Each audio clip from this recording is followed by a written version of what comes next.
Olá, boa noite para quem está chegando. A gente vai esperar um pouquinho para entrar mais gente. Nos ajudem aí compartilhando a nossa live para que aumente aí o número de pessoas junto com a gente fazendo aí essa importante reflexão da nossa noite de hoje. Vamos lá, vamos compartilhando, curtindo a nossa página.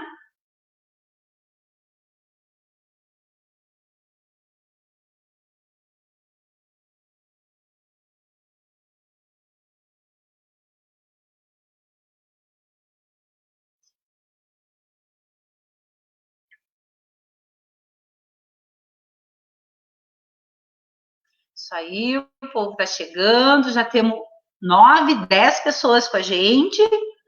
Nos ajudem aí compartilhando.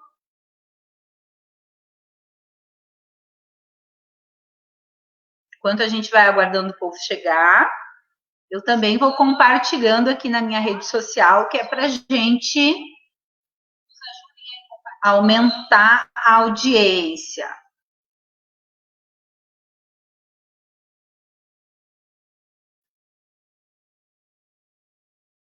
Boa noite, Mari. Olha a Mari ali. Beijão, Mari. Tudo de bom para você.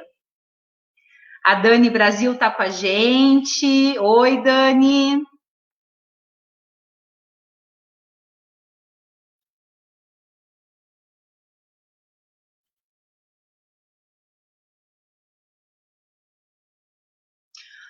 A Vera Mondim, Camila, sempre nos acompanhando. Beijão, meninas.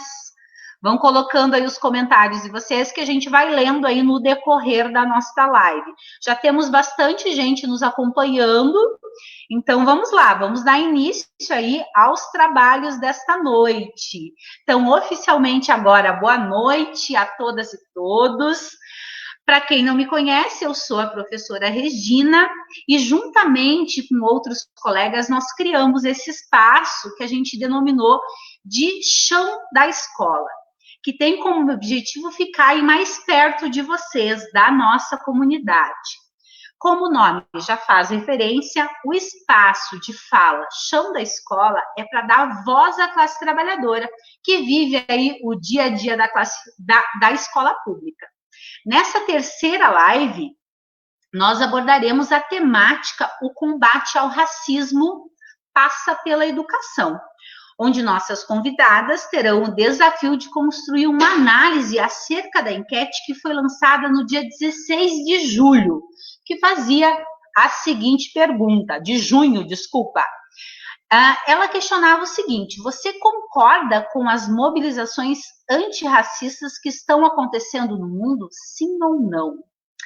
A maioria das pessoas que participaram da enquete responderam que sim. Algumas fizeram a ressalva de que os protestos são necessários e urgentes contra o racismo, mas que não concordam com a violência e a destruição aí do patrimônio público. Várias pessoas foram manifestando aí essa posição nos comentários.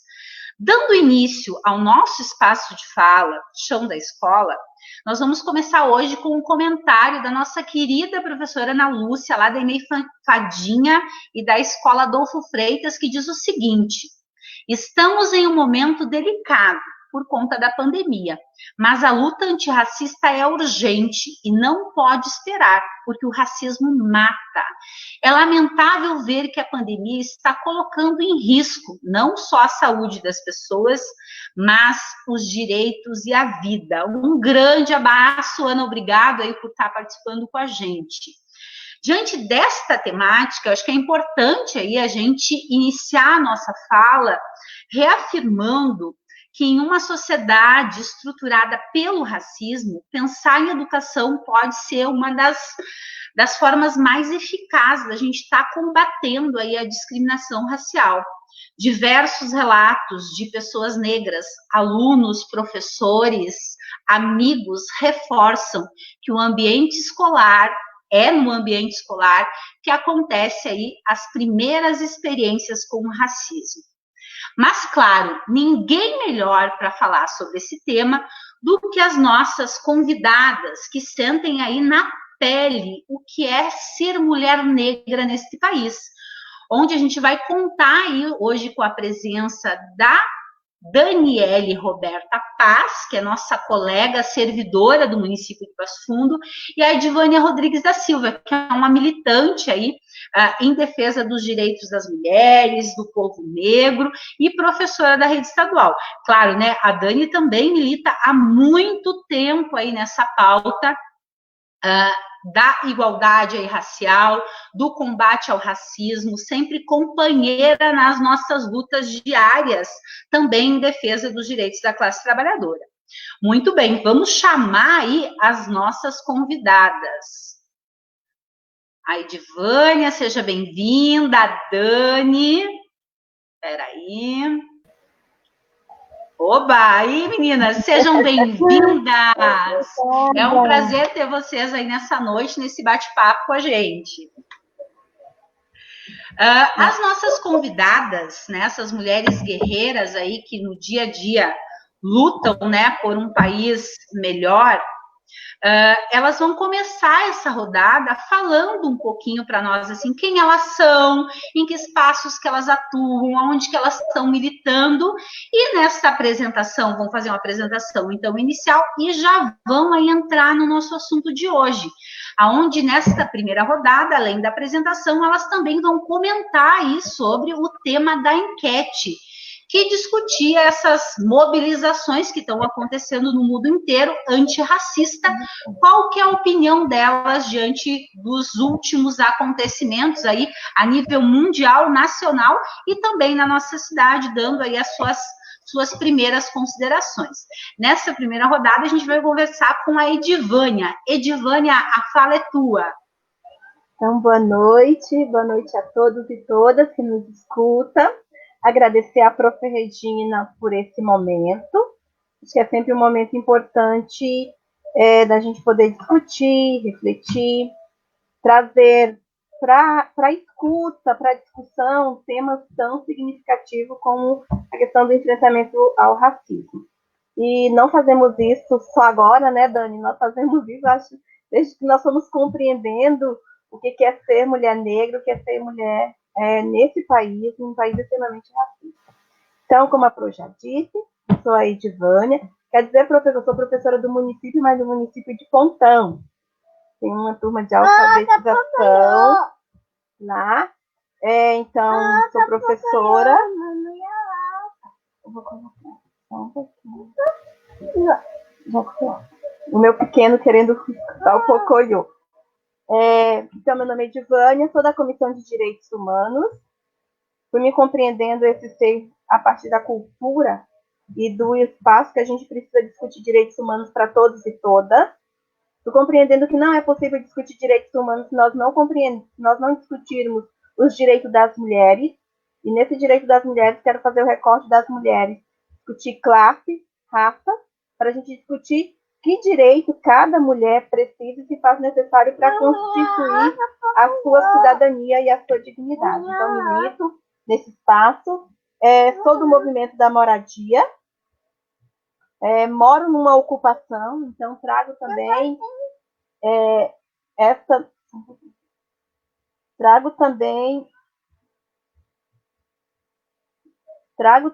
esse espaço de fala do povo da luta da moradia, porque não é possível discutir também direitos humanos se a gente não tiver os nossos direitos básicos construídos. Então, é desse espaço que hoje moro na ocupação do Valinho. É desse espaço, então, que eu vou compartilhar um pouquinho a minha experiência. Quando a gente discute agora com toda essa questão das manifestações a nível de mundo, né, o quanto elas são importantes, sim. Elas são muito importantes. Mas elas não podem ficar só na manifestação quando acontece uma morte. Acontece uma morte, então aí a gente se mobiliza, a gente faz as manifestações, a gente vai para a rua.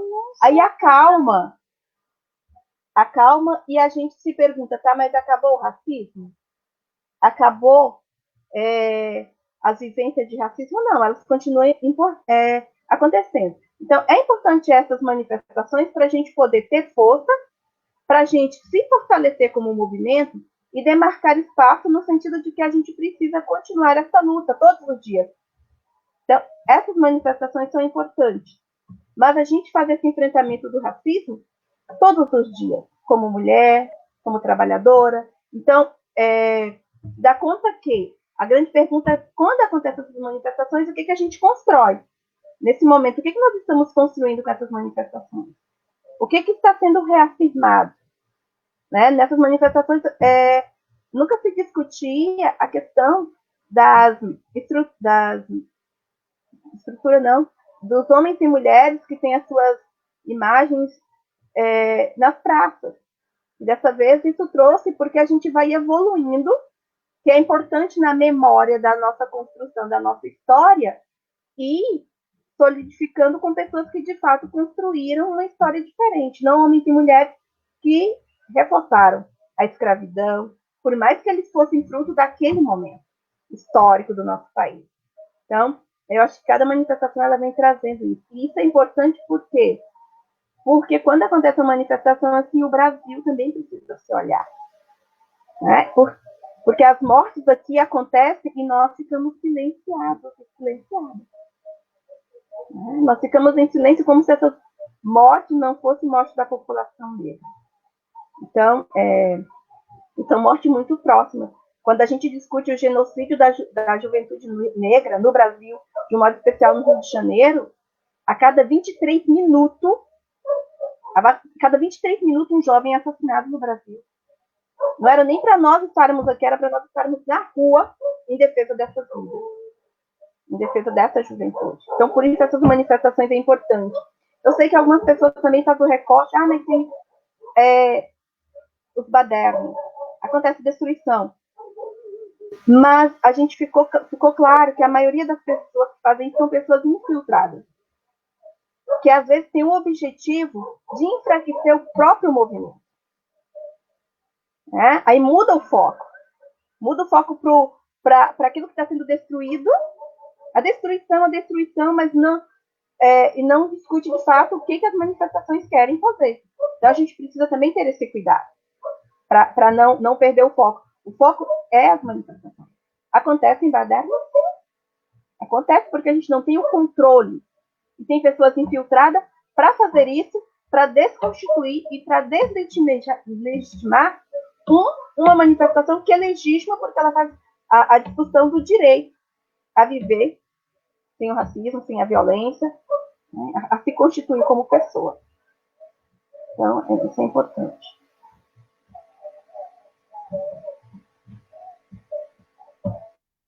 Ótimo, Edivânia, muito bom te ouvir, viu? Muito bom, assim, acho que nos motiva aí a gente continuar lutando, né? Acho que é fundamental isso, onde todos nós, é importante destacar que todos nós somos aí parceiros e temos um compromisso histórico, né, com o povo negro e devemos estar inseridos nessa luta, né?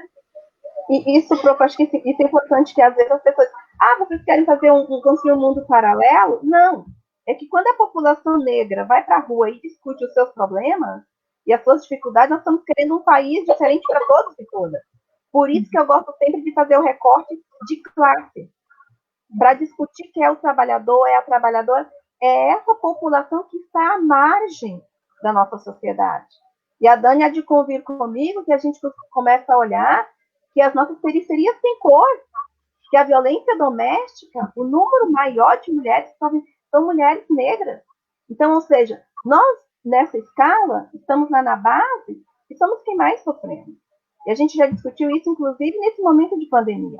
Então, as manifestações não podem só ser esse momento eufórico e depois achar que o problema está resolvido. Não, nós precisamos discutir política pública. Nós precisamos discutir o racismo no chão das nossas escolas, né? Para não ficar nesse romantismo, está tudo resolvido. Às vezes algumas pessoas dizem, mas você tem um mimimi? Não, peraí. Se você for branca e tiver dinheiro, você está falando isso porque você tem privilégio. Agora, se você for trabalhadora, entender do lugar de fala que eu estou falando, você vai entender que é, de fato, a necessidade da discussão para a construção de políticas públicas e respeitar o lugar de fala dessa população. que também a gente precisa respeitar o lugar de fala do outro e da outra, mas quando a gente pede para nós é porque nós somos desrespeitados há muito tempo, e somos ainda, né, Dani? Por isso essa necessidade de vir para uma fala como essa. Perfeito, Edivânia. Lembrando aí para as pessoas que fizeram comentários sobre a questão da distribuição, da destruição, né, dos espaços públicos, é que muitas vezes a mídia mostra também o que interessa, né? Então, acho que algumas coisas é até para desconstruir, né, a luta que está posta do povo negro. Acho que é importante fazer essa ressalva. Dani, minha querida e nossa companheira de todas as horas, né, Dani? Sempre com a gente. Dani, se apresenta, fala um pouquinho mais sobre você e entra aí no assunto. A fala é tua. Tudo bem, Regina? Tudo bem, Edivânia? É um prazer estar com vocês discutindo esse assunto que precisa ser muito discutido ainda, né? Infelizmente. Então, eu sou Daniele, faço parte da Associação Cultural de Mulheres Negras aqui em Passo Fundo há 19 anos. Faço parte do Movimento Negro desde que me conheço por gente, porque ia para muitas reuniões, muitos debates com a minha mãe, sem entender o que estava sendo lá. Mas desde que me conheço por gente, faço parte desses espaços e tento fazer isso com o meu sobrinho, com o meu filho hoje, que possa estar nesse espaço desde sempre. Que a gente se reconhecer, se reafirmar e saber de onde viemos e para onde queremos ir. E essa questão das mobilizações, como a Edivânia já falou muito bem, né? Como sempre, nossa companheira nos representa muito bem. É isso, a questão que muitas pessoas dizem, mas as manifestações acabam em baderna, em confusão, em violência, enfim. Isto é o que muita gente quer que apareça, como a Regina já falou. Mas nós sabemos que a gente luta há anos sem baderna e não somos ouvidos, não somos nem vistos. Daí, quando acontece baderna, somos vistos só por isso. Outras manifestações que não antirracismo também tem baderna, e as pessoas às vezes abafam essa questão. Quando é tratada com nós pretos, negros, pardos, sempre vem primeiro a baderna, depois o assunto, né? O que seria o mais importante. Então a gente tem que ver também por esse viés. E outro, falar com essa questão de fazer balbúrdia, baderna, enfim, é o que hoje as pessoas querem que pareça que os negros fazem. Desde da escravidão vem acontecendo isso. O que os negros fazem? Desde o tempo que nós fomos escravizados, é isso. Os negros fazem balbúrdia, os negros fazem baderna, né?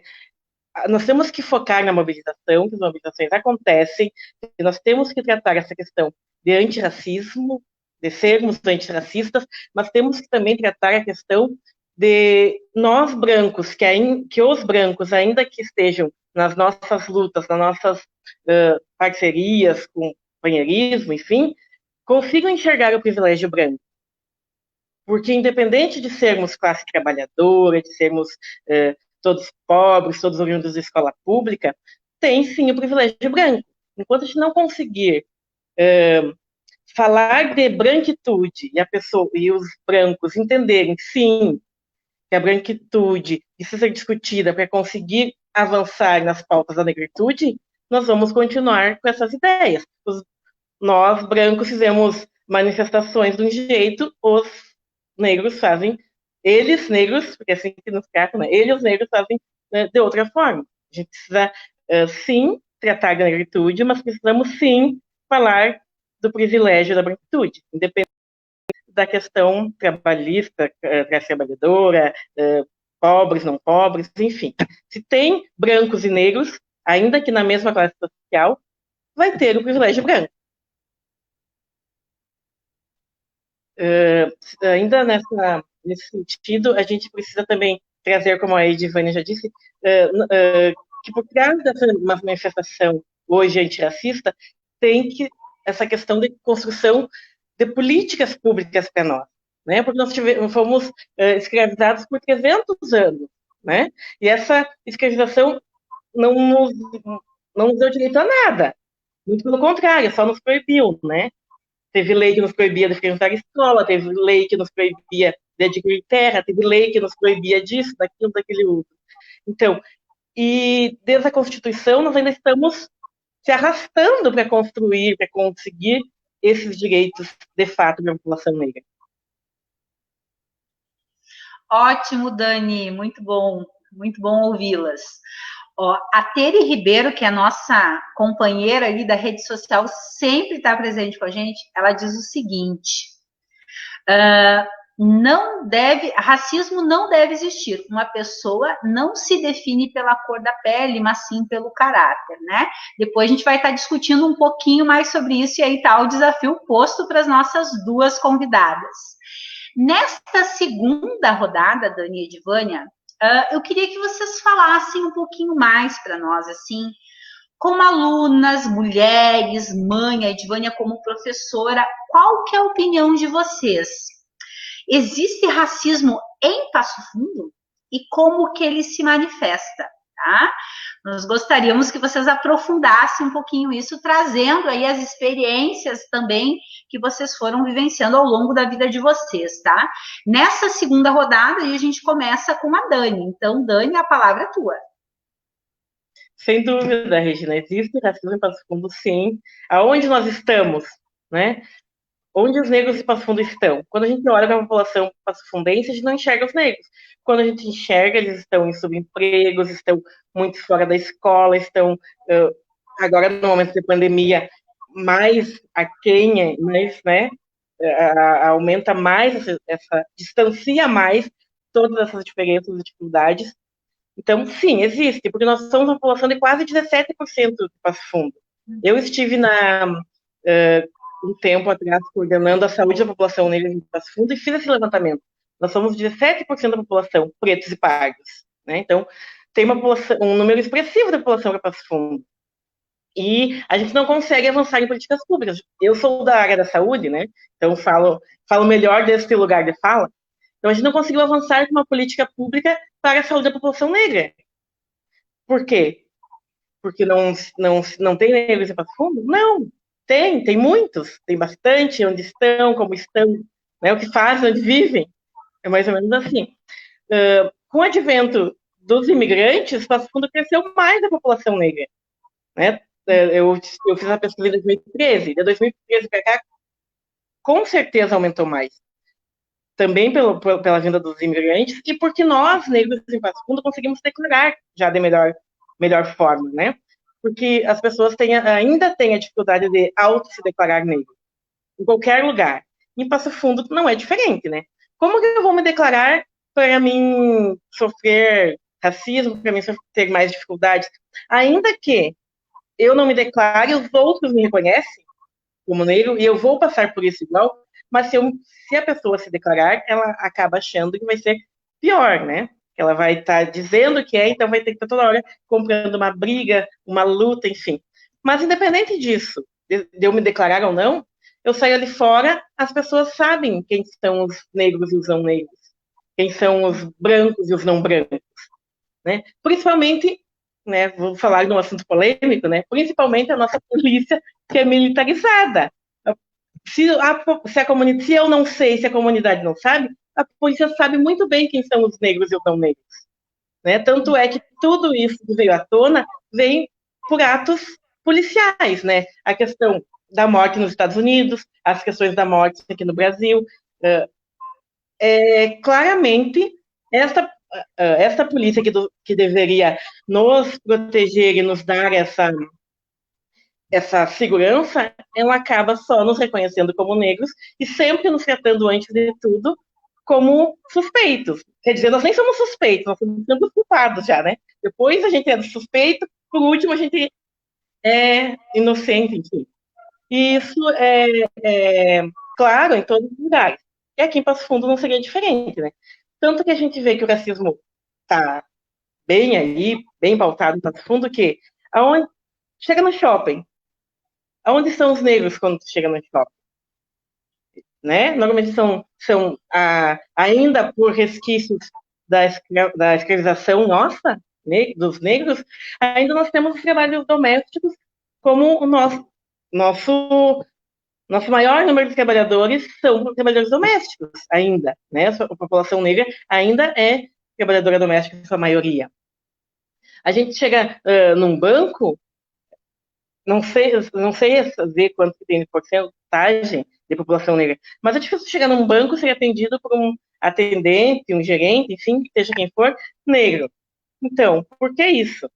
E quando tem, às vezes, nesses lugares, tá assim meio escondidinho para não aparecer muito, mostrar que ali tem um negro que pode causar algum impacto, alguma coisa nesse sentido. Nós, da saúde em Passo Fundo, ainda não conseguimos coletar dados, não conseguimos perguntar para as pessoas para preencher corretamente o quesito raça-cor. É uma dificuldade ainda dos profissionais de saúde chegar com a pessoa, preenche, pergunta tudo, né? Preenche os dados, pergunta tudo. Mas ainda não consegue preencher de forma adequada o quesito raça-cor por uma questão de racismo. Ah, mas eu vou perguntar, mas a pessoa vai se ofender. Pergunta. Não tem que fazer julgamento. Pergunta. Então, e não só na saúde, né? Em todo, hoje a gente vai numa escola, a gente perguntar quanto por cento da população escolar é negra, provavelmente não vai ter esses dados, né? Ou a grande maioria das escolas não vai ter. Tu falou antes, vocês que têm filho de escola pública e tal. O meu filho estuda numa escola pública, onde eu vejo na sala dele, porque eu tenho esse olhar, né? Em torno de 8 a 9 crianças negras. 6 negros que tu consegue olhar e reconhecer, e tem mais uns 3 ou 4 que a criança em si até digamos, pode ser parda, pode ser branca, enfim, mas que a família, aquele que vai, a avó, o tio, a mãe, a pessoa que vai buscar, que vai levar, ela é negra, seja preta ou parda. E as escolas não estão preparadas para trabalhar isso. As escolas elas fingem que não existe racismo, elas fingem que trabalham a 10.639, que está aí há um tempão e as escolas não trabalham, né?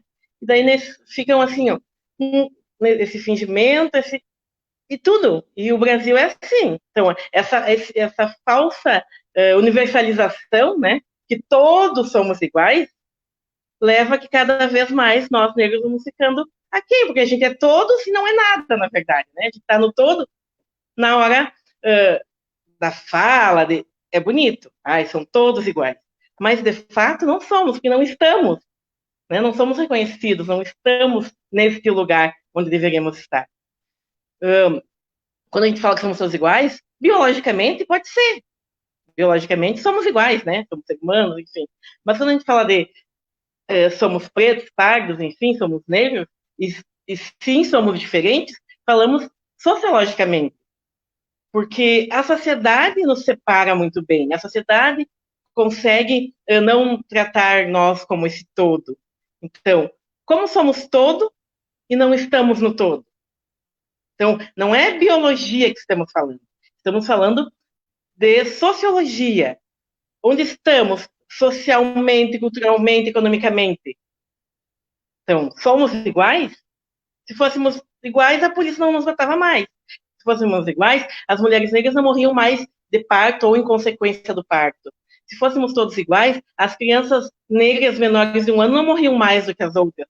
Se fôssemos todos iguais, não estaríamos N coisas de diferente. Né? Então, esse discurso do todos iguais que vem nos alimentando esse racismo até hoje. Isso, Dani. Então, o primeiro passo seria reconhecer que somos diferentes. Né? Somos diferentes, mas que merecemos, sim, né, um olhar enquanto iguais no que diz respeito a direitos, né? Que é um pouco o que a gente luta aí, né? Para que todos possam ter condições de vida e de trabalho, né? E, de fato, quando se olha para essa realidade do povo negro, eu lembro da história de um amigo que ele foi espancado na via pública pelo simples fato de ser negro, né?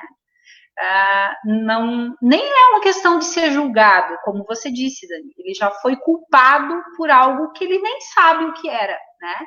Ele apanhou por ser negro, né? De fato, acho que essa é uma realidade que nos entristece, né? Que nos deixa, assim, muito triste de ver o que está posto, né, nessa sociedade aí, e que de fato a gente precisa de racismo, principalmente aqui na nossa cidade. Edivânia, a palavra é tua, minha querida.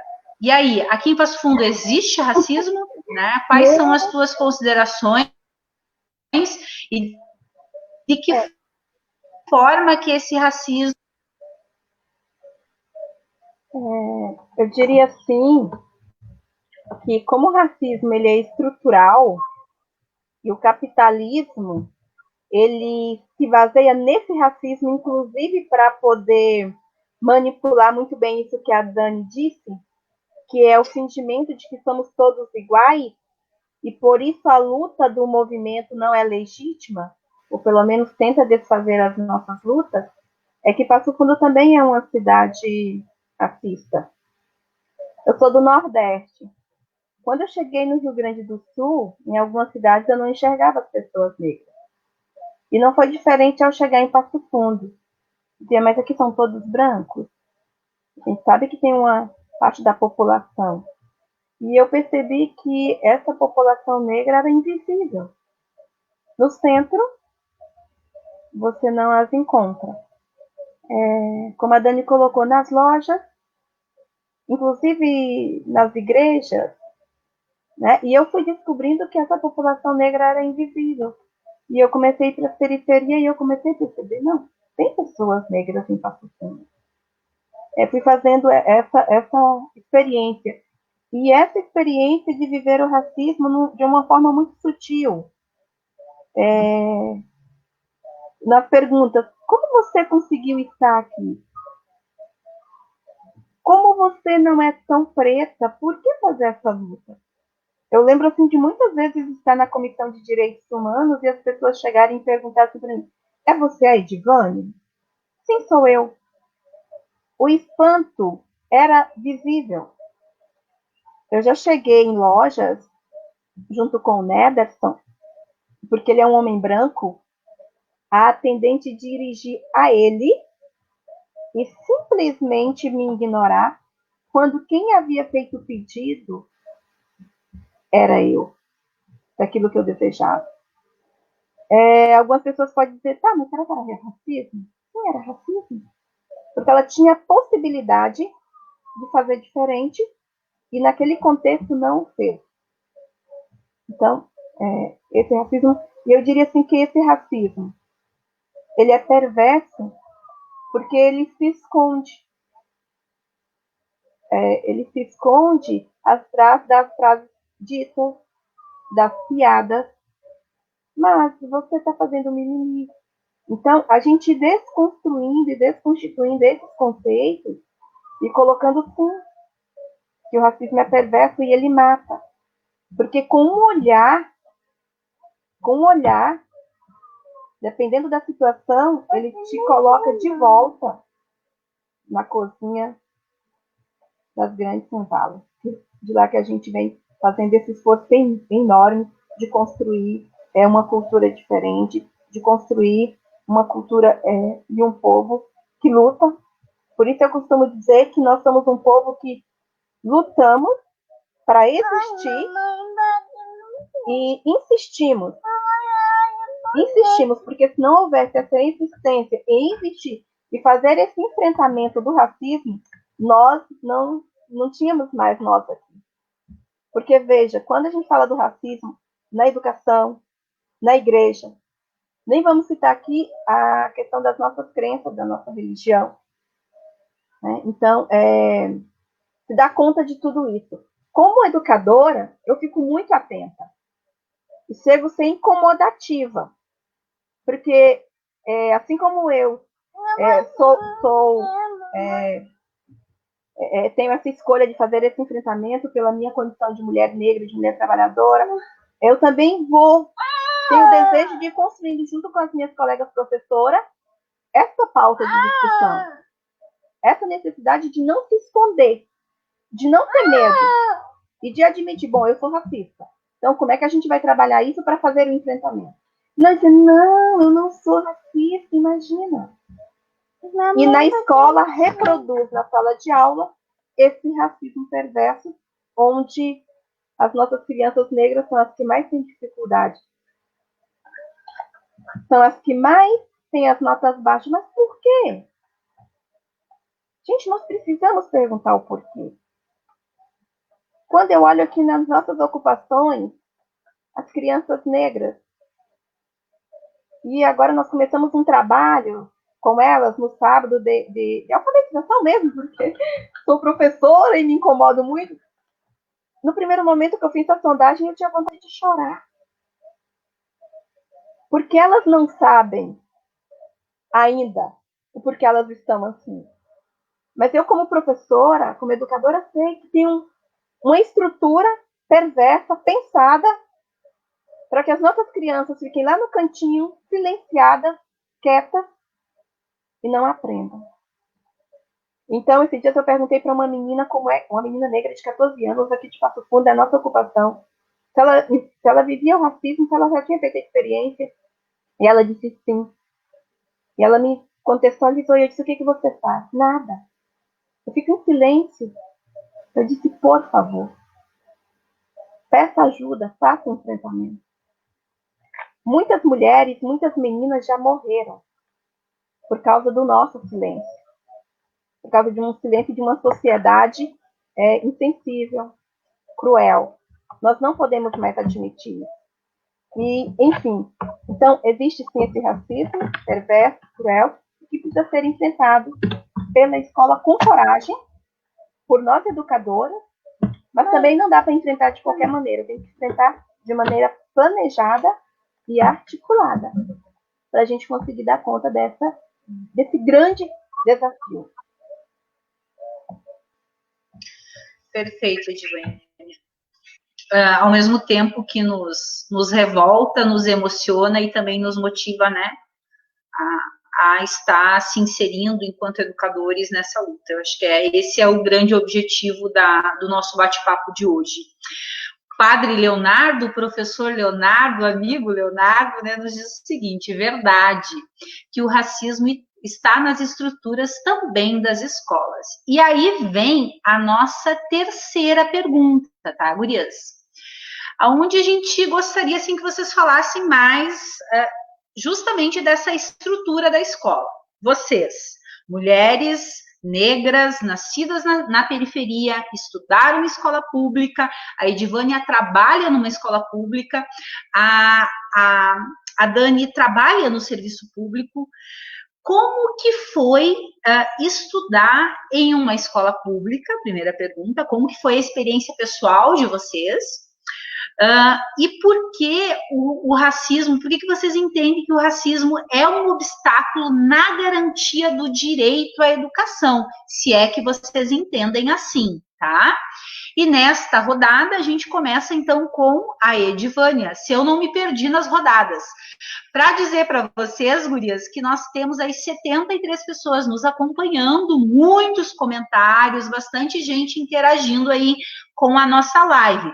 Para quem está nos vendo aí, nos ajudem compartilhando a nossa live de hoje, que é para a gente aumentar o alcance dessa discussão que é tão importante aí para a gente, para essa mudança social e da estrutura da nossa escola. Muito bem, Edivânia, a fala é tua, tá? Como que foi a tua experiência na escola pública e o que você observa aí nesse cenário de que se é um entrave ou não o racismo para a garantia do direito à educação? Eu estava retomando a minha história pessoal de estudante, né? E estava me dando conta, assim, que essa questão da educação, ela é tão pontual, ela é tão importante, e ela é tão necessária, mas, ao mesmo tempo, ela chega tão fragilizada para nós, classe trabalhadora, crianças negras, que no Nordeste, eu lembro que na minha alfabetização, no primeiro ano, a sala da minha casa era a sala de estudo. Então, eu não preciso nem dizer que eu consegui chegar aqui hoje, né, com base com a colaboração de tantas pessoas que foram sinalizando que a educação é importante, que a sala da minha casa era a nossa sala de aula. Eu não preciso dizer que nós não tínhamos o necessário, tinha os bancos e nós sentávamos no chão e escrevíamos no nosso caderno. E tínhamos uma professora dedicadíssima que nos entusiasmava e foi sendo esse processo. Eu fui me entendendo o meu lugar como estudante negra, como menina, no momento que eu tive que dividir o meu tempo de estudo e trabalho. Ali eu entendi um pouquinho Qual era a diferença das minhas outras colegas que só estudavam? Eu comecei a estudar à noite, no 6º ano, porque eu precisava trabalhar, porque eu precisava ajudar a minha família, porque eu precisava me ajudar como menina em construção.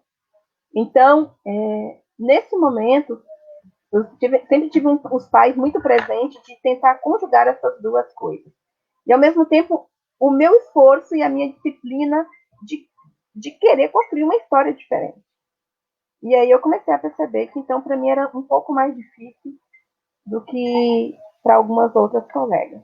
Então, quando hoje eu estou na escola, e eu acho muito pertinente o tema, a fala, chama Chão da Escola, e por que o racismo é um entrave para nós crianças negras. Porque o racismo, como eu havia dito antes, ele é silencioso. E quando eu, educadora, que estou junto com 25, 30 crianças, não tenho a coragem de admitir que eu sou racista para fazer o processo, inclusive de libertação, no sentido de uma nova consciência, ou de uma consciência mais humanizada, eu acabo maltratando a minha criança. Porque aí eu vou ser indiferente àquilo que ela traz de mais sagrado, que é a cultura. O meu jeito de ser, o meu jeito de me expor, o meu jeito de compartilhar as minhas dores, as minhas alegrias. E a escola, ela é um lugar de aprendizagem, mas ela não é um lugar seco. Ela é um lugar carregado de afeto. Ela é um lugar carregado de cuidado. E aí, o meu racismo não vai deixar eu ter essa proximidade com essa criança.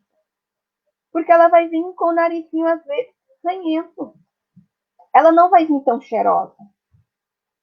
Porque essa criança, que é negra, é trabalhadora, é filha de uma mulher negra, trabalhadora, nem sempre vai conseguir fazer tudo para essa criança chegar lá cuidadinha, aquela que a prof gosta de dar um abraço. E às vezes essa criança é aquela que desafia muito a professora, porque ela diz para a professora aquilo que a professora e que outros colegas não têm coragem de dizer para a prof. E aí é o diabinho, não quer nada com nada, né? Mas também olha onde mora. Escuto muito, mas veja, olha de que família. Olha a família. É como se já tivesse predeterminado que essa criança não pudesse evoluir na sua aprendizagem. E aí, quando eu nego a história da minha criança negra, eu nego tudo que ela traz. Eu nego, inclusive, a minha capacidade de ressignificar a história da população negra. E aí, o que vai sobrar? O analfabetismo das nossas crianças. Então, essa criança que não aprende, essa criança que não é alfabetizada, né? Essa criança que não quer nada com nada. E aí a gente tem um número muito grande de crianças que no ensino médio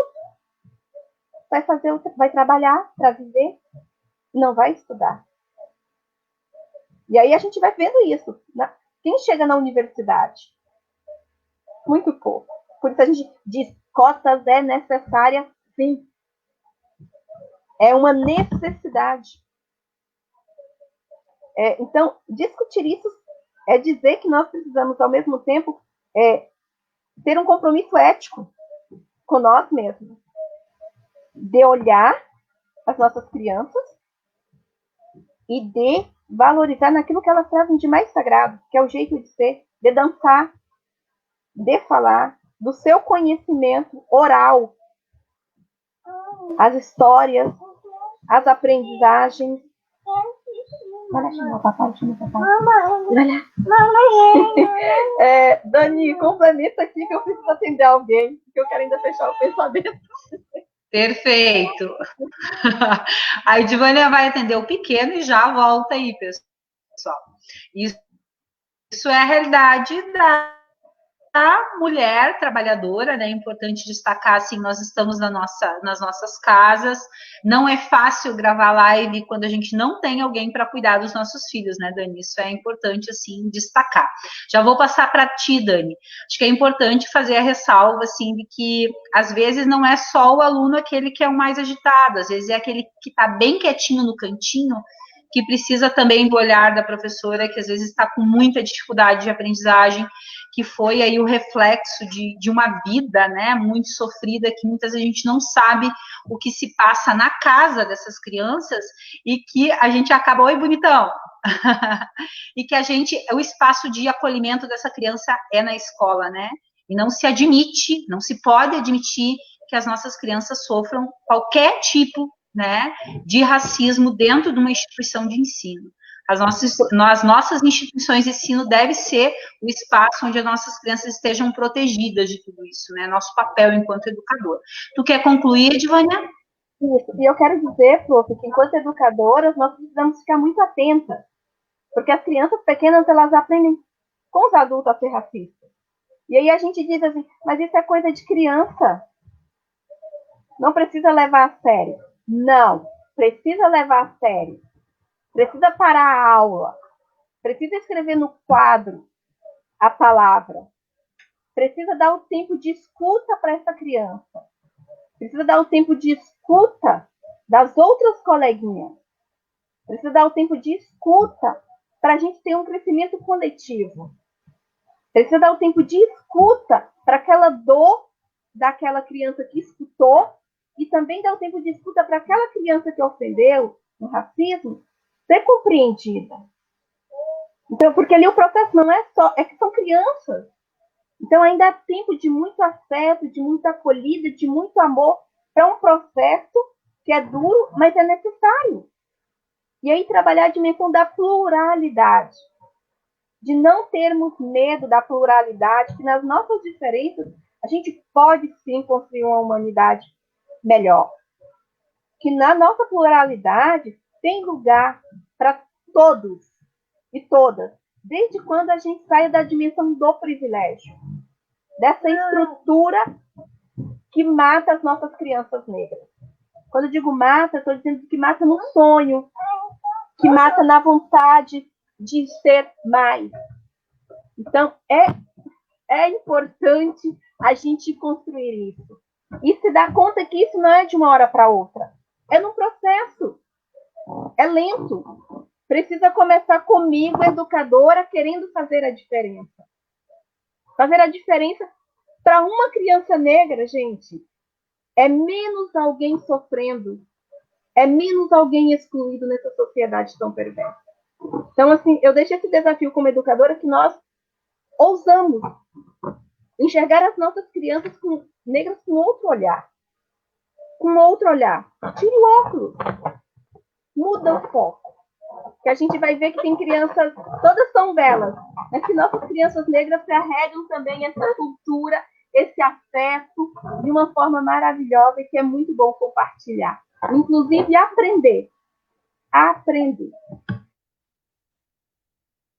Perfeito, Edvânia. Dani, a palavra está contigo, minha querida. Pois então, eu, diferente da Edvânia, venho de uma escola pública, ainda que pública, era um pouco elitizada, porque era numa localização que era próxima a um bairro nobre da cidade. Então, muitos filhos de médicos e empresários e tal estudavam nessa escola pública. Então, a minha realidade é diferente da realidade da Edvânia. Nós tínhamos essa escola muito boa. Até hoje eu digo assim, meu filho vai estudar naquela escola, porque ainda que muito mudou, ainda ela é muito boa, né? É uma referência que eu tenho de escola boa, ainda é ali, de escola pública boa. Mas também escola, lugar de, né? A primeira sociedade fora da família é a escola. E esta é a primeira sociedade que nos mostra o racismo, seja entre os colegas, seja os professores conosco. Então, até mesmo quando era para elogiar, era um elogio quase que racista, porque as profs diziam assim, é porque elas são muito lindas, muito bonitas, muito cheirosas. Por que o cheirosa? Porque parece que todas as crianças negras não são cheirosas. Então, nós éramos cheirosas ao contrário das outras. Então, isso, até no elogiar, se torna racista. Né? Porque assim, ela é inteligente, como falava para as outras, mas nós éramos inteligentes, éramos bonitas, mas eram cheirosas, tipo assim, Os negros não são cheirosos, elas são exceção, né? E eu e minhas irmãs estudamos todas nessa escola, e assim, temos cidades próximas, então tivemos todas séries mais que uma na escola ainda, né? Então, assim, as pessoas conheciam, então, mas era aquela coisa assim, e a minha mãe sempre disse, você tem que ser as melhores, como vocês já são negras, porque isso vai acontecer, porque assim, então você tem que tirar. Eu não aceito que tirem nota menos de 9, menos. Então nós éramos obrigadas a ser boas alunas, então as professoras não podiam reclamar de nós enquanto ser boas alunas. Então, digamos assim, as pros até velavam seu racismo, né? Porque eram boas alunas, eram comportadas, porque minha mãe exigia que elas fossem, até às vezes um pouco era oprimido isso, né? Tu já é negra, tu já é isso, já aquilo tem que ser tão comportada. Então, as pessoas não tinham reclamações mais enquanto a isso. Mas tem a questão dos colegas, né?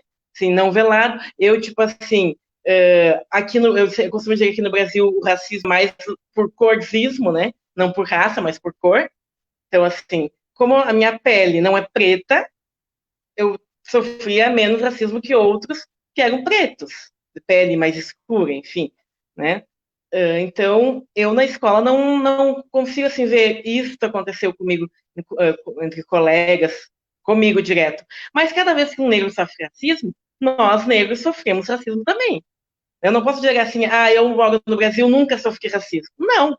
Se a população negra, se meus pares sofrem racismo, se a comunidade negra não tem acesso, não avança, eu faço parte dessa comunidade. Então, direta ou indiretamente, toda a população negra do Brasil, todo o cidadão, indivíduo, sofreu racismo, se não direto, por consequência do que a sociedade, do que a comunidade negra sofre no Brasil. E eu sempre penso assim, sempre digo, converso com professores, né? Tenho um bom diálogo, até porque sou do movimento negro e às vezes as professoras nos chamam, enfim, né? Esse é um assunto que eu vou falar daqui a um pouquinho. Então, eu estou sempre próxima da escola, né? Então, eu vejo assim, aonde o professor guarda o seu racismo? Aonde a escola guarda o seu racismo? E o que estão fazendo com esse racismo? Fazendo no sentido de podar, de matar, de desconstruir, de discriminar, né? E o que podemos fazer para trazer esse racismo à tona e mudá-lo, ou diminuí-lo, ou como organizar de uma outra forma. Uma coisa que eu vejo que as escolas não estão preparadas, essa eu acho que é a palavra mesmo, é assim, dar a atenção, né? Tipo assim, eu sou da filosofia, então eu vejo muito isso e tento estar sempre assim, né? Se ater a detalhes sem ser detalhista. E a escola não consegue. Eu tenho que ver o detalhe do meu aluno negro. Às vezes, meu aluno negro não consegue aprender, não para quieto na aula, porque ele está com fome, ele não teve comida, então ele chega lá, ele não vai parar para aprender. A gente, quando está com fome, está cansado, como que uma criança não vai estar assim? Talvez a escola precise mudar. Na hora da entrada, antes de entrar para a sala, talvez tenha que dar o lanche. Eu tenho que ver qual é a realidade da minha comunidade escolar. Não posso querer botar todo mundo na sala partindo que se ficar lá é de tarde, a criança vê almoçada. Nem sempre, não é a realidade da população negra. Os nossos alunos jovens negros, a maioria já trabalham um turno ou faz alguma coisa para ajudar prover a família, né? Porque a gente sabe que esta é a realidade. A população negra precisa começar a trabalhar muito cedo para ajudar a colocar a comida. Não é nem para outras coisas, é a comida mesmo em casa. Então, talvez ele já veio, trabalhou no horário, já veio do trabalho com fome, já veio. Como é que eu vou aprender? Como é que eu vou parar, sentar? Talvez a gente precisa ver isso. Tem várias escolas que chega na escola e logo tem o lanche. Escolas particulares, escolinhas de educação infantil. Então, por que a escola regular não pode ser assim também? Vamos pensar a realidade da comunidade. Pode ser que aqui no meu bairro não precise, mas no bairro da Edivânia precise isso. Né? Não posso falar que todas as escolas precisam ser assim. Talvez ali na escola que eu estudei não precise, porque é uma escola um pouco diferenciada. Mas as demais precisem. Eu preciso ver isso. E eu preciso que a professora tenha esse olhar. Só que a professora trata o todo como a sociedade, todos são iguais. Ah, não, o aluno vem falar alguma coisa, não, agora não dá, agora não, e passa, né? Passa batido. Ah, quando uma criança sofre racismo, a primeira coisa que ela faz quando está na escola é procurar a professora. Se a professora, se o professor, eu digo professora, trato do feminino porque é a maioria, né?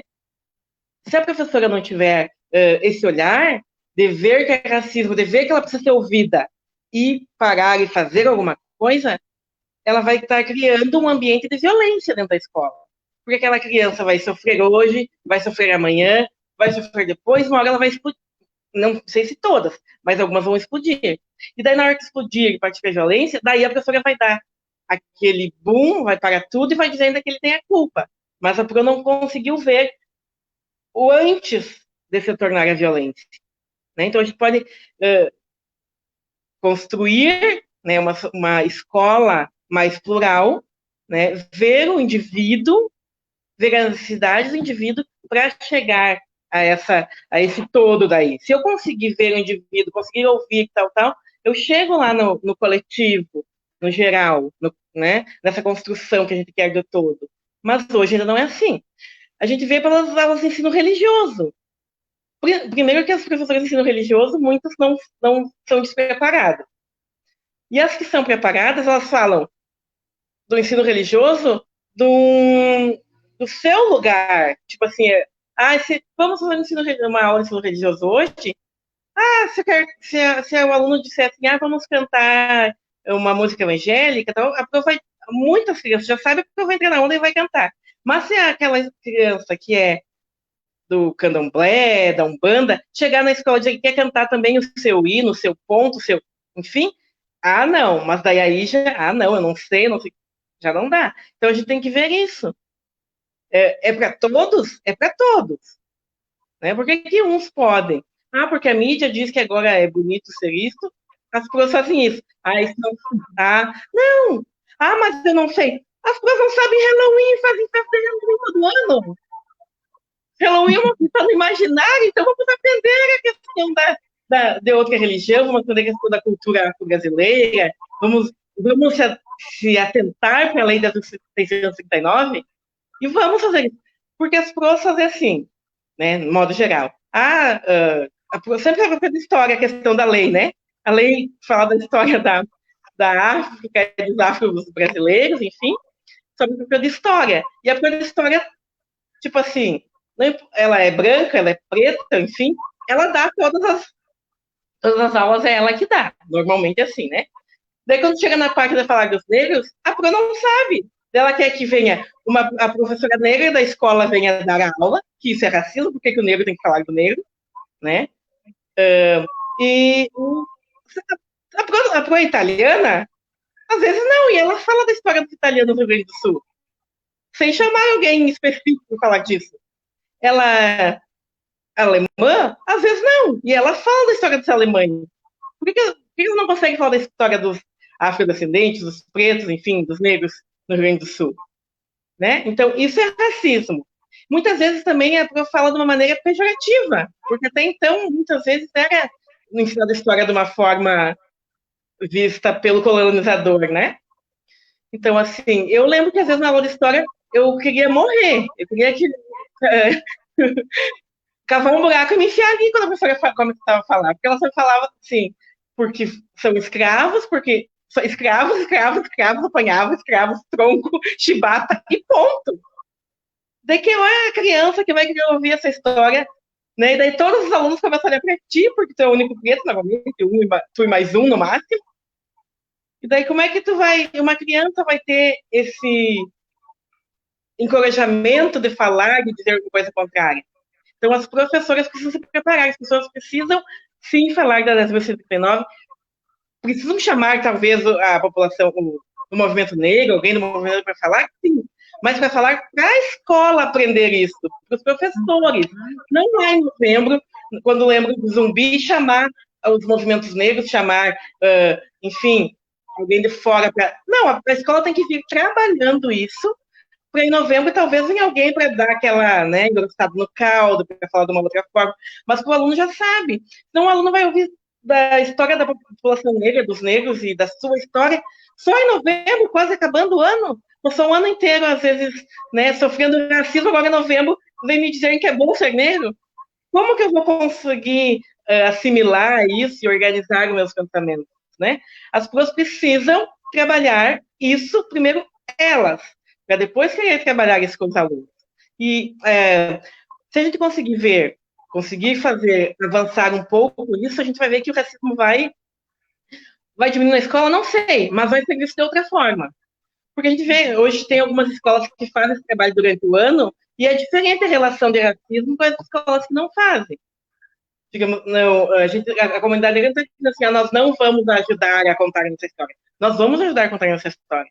Mas desde março, não em novembro, né? Nós somos negros o ano inteiro. Em novembro, daí para-se o mundo e trata-se de zumbi. Não é assim, né? Acho que já estourou meu tempo, provavelmente, né? Porque a gente já está assim, olho arregalado. Mas só para fechar, então.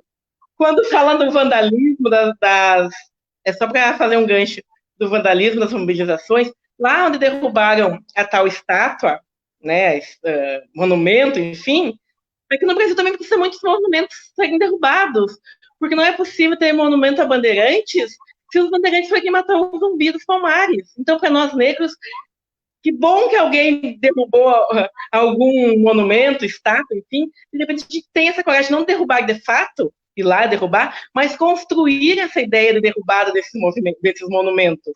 Porque não é possível que a gente continue idolatrando esses genocidas, esses racistas, achando, ai, que bom tá lá, aquela imagem linda, mas as pessoas nem sabem do que, mas Deus o livre está lá, né?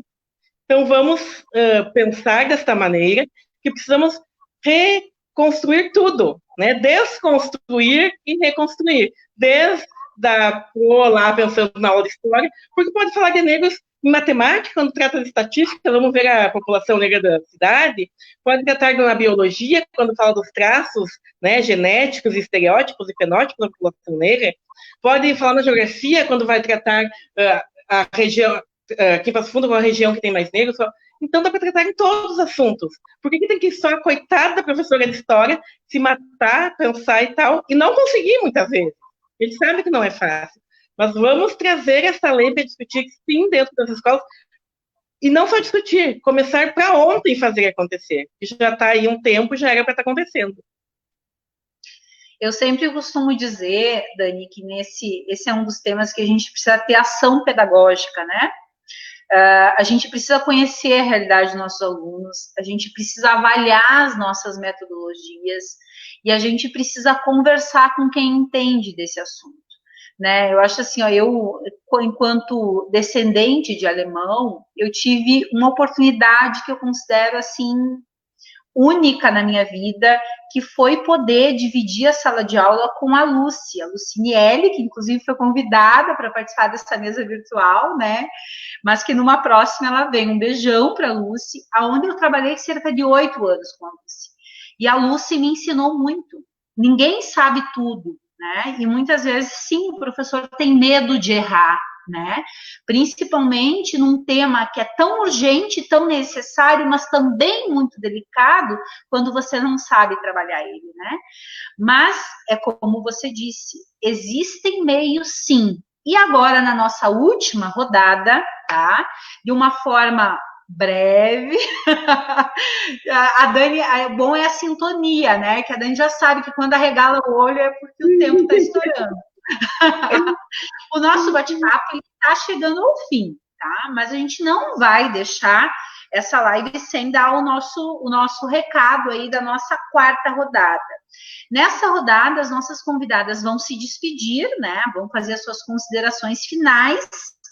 E eu gostaria, assim, gurias, que vocês deixassem aí o nosso recado, né? Para a nossa educação pública, para a nossa educação privada, o que a gente deve, de fato, qual que é o nosso papel frente a esse enfrentamento da discriminação racial, tá? Então, façam suas considerações finais e, por favor, nos dê aí. Eu sei que não existe uma receita mágica para isso, né? E nem é a função desta live, porque não existe. Cada criança é uma criança, né? Cada escola tem a sua realidade, na sua comunidade. Mas o que vocês nos trazem aí nessa questão específica do papel da educação, nessa questão do enfrentamento aí ao racismo? A palavra agora começa com a Edivânia, pode ser? Pode ser. Então, eu quero reforçar aquilo que a Dani já disse. Tem duas coisas que eu quero reforçar. Eu quero reforçar a importância da Lei 10.639. Ela precisa entrar nos nossos projetos pedagógicos, nos nossos planos de aula, né? E a gente sabe que isso não é mágico, isso requer, inclusive, romper com alguns esquemas que nós já temos predeterminados, mas a gente se reinventar e trazer essa lei que às vezes está lá guardadinha nas nossas estantes para as nossas mochilas e não ter medo de discutir. E com isso já trazer a lei 11.645, que traz também a história dos povos indígenas. Então, a gente precisa ir ousando nessas construções. E dizer assim que a gente não está sozinho nem sozinha nessa luta. Nós somos muitos. E muitas nesse mesmo desejo de construir uma educação para todos e todas. E quando a gente pensa nisso, eu como educadora, quero deixar o desafio para todos, mas também para mim, que o chão precisa ser sagrado. O chão da nossa escola precisa ser sagrado. Não para a professora, mas para a pro também, mas para cada aluno. O chão é um lugar que nos deixa de pé. Que nos deixa de pé porque a gente pisa. Então vamos unir o chão da escola com os nossos pés, mas também com o nosso coração, com o nosso ouvido, com o nosso corpo que fala por nós mesmos, né? Com nós mulheres, com o nosso útero que acolhe e que transforma em vida. É isso que nós queremos para as nossas crianças negras em qualquer lugar desse país. E muito mais aqui em Passo Fundo, quanto mais aqui em Pontão, que a gente faça desse lição sagrado da escola um lugar de geração de vida. E obrigada, prof. Obrigada, Regina. Foi um momento muito gostoso de troca, né, Dani? A gente se encontra em vários espaços, mas é sempre importante saber que ninguém está sozinho, ninguém solta a mão de ninguém. Então, obrigada pela oportunidade, seguimos firme e forte. Obrigada, Edivânia, nós que agradecemos aí você sempre disposta, né, a contribuir aí quando a gente vai te chamando aí para fazer esta e muitas outras discussões, né? A Edivânia é uma parceira aí da luta da classe trabalhadora. Obrigada, Edivânia, pela tua participação. Dani, com a palavra você. Então, eu agradeço também, né, esse espaço, esse momento. Eu acho que a gente precisa discutir sempre sobre racismo, mais sobre racismo, e discutir com mais pessoas, né? Porque a discussão do racismo não pode ser pautada só com negros e para negros, já que a gente é vítima disso. Então, a gente tem que tratar, sim, com os agressores, né? É uma violência, então, tem violência, tem agressores. Então, que os outros que não negros possam também estar discutindo para ver o que está fazendo, como está mantendo essa estrutura racista, né, para poder desconstruir. E eu penso que tudo gira em torno da educação, né, seja ela educação formal, seja ela educação popular, que o racismo só pode ser combatido, ser enfrentado e ser...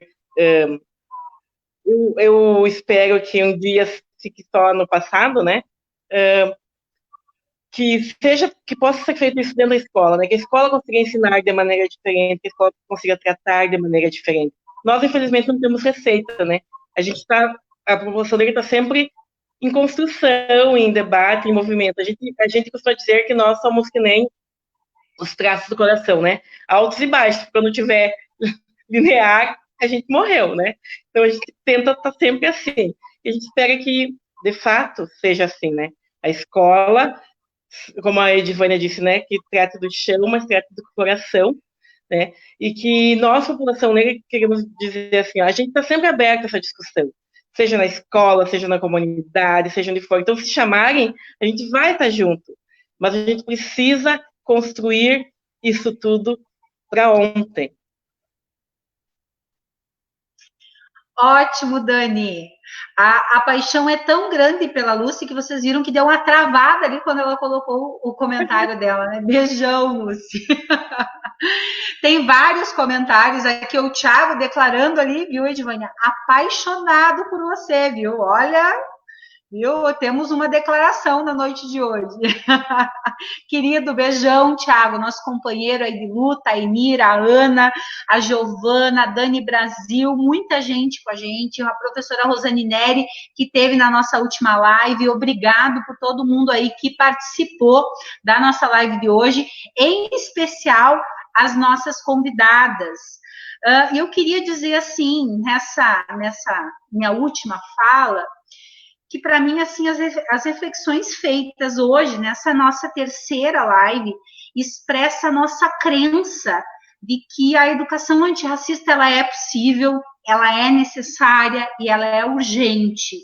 Edvânia, Dani, sou companheira no processo de construção de ferramentas de uma ação pedagógica antirracista, né, e que seja de fato propositiva. Acho que não dá mais para continuar da forma como está posta essa realidade.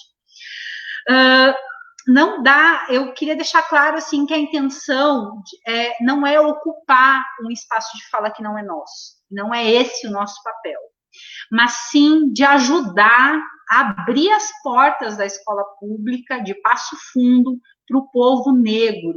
Todos nós temos, sim, que ser parceiros nesse processo de construção.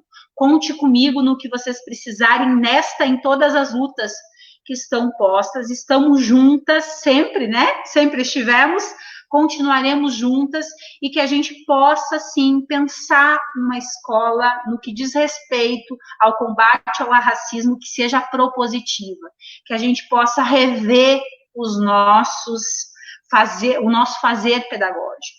Todo mundo erra, e isso é humano. O que não podemos é permanecer no erro. Eu acho que esse é o grande desafio.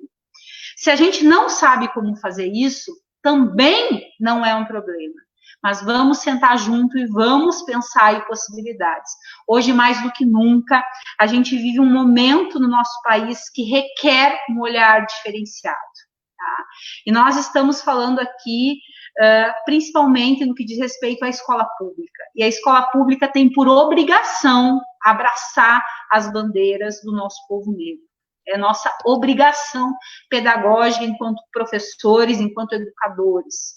Sigamos em frente, continuem lutando aí, gurias, e estamos juntas nesse processo. Continuamos aí resistindo, né, e somando forças. Eu acredito que toda a crise que está posta aí por conta dessa pandemia é a oportunidade da gente estar revendo as nossas atitudes e também estar revendo aí a nossa luta, pensando alternativas de organização e mobilização para a classe trabalhadora. O espaço, o chão da escola, é um espaço de fala para a classe trabalhadora. Então, que todos que se sintam convidados a utilizar esse espaço, fica aí o nosso convite, venham, tragam a sua fala. Esse espaço é nosso e ele foi construído coletivamente justamente para dar aí o nosso recado à nossa comunidade e que a gente possa avançar, que a gente possa pensar alternativas. O meu muito obrigado pela participação de vocês duas, que eu tenho muito, mas muito orgulho e para mim é uma honra ter vocês ao meu lado. São mulheres fortes, guerreiras e que a luta nos deu aí, vocês de presente, a luta nos dá muitas coisas, né? Mas principalmente os laços de amizade, parceria aí na luta diária em defesa da classe trabalhadora. O nosso muito boa noite. Se cuidem, povo, o coronavírus está por aí ainda, né? Então vamos prestar atenção, vamos cuidar da nossa saúde. Quem pode ficar em casa, fica em casa. Quem não pode, tome aí todos os cuidados de segurança à sua saúde. O nosso muito obrigado. Segunda-feira tem live novamente, a gente espera vocês no mesmo horário, às 20 horas. Essa live ela vai ficar gravada, então compartilhem para chegar aí o nosso recado ao maior número de pessoas.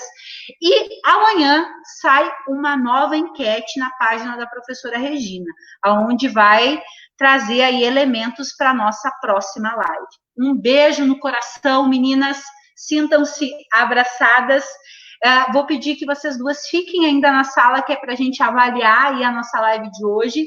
A todos o nosso boa noite, muito obrigada.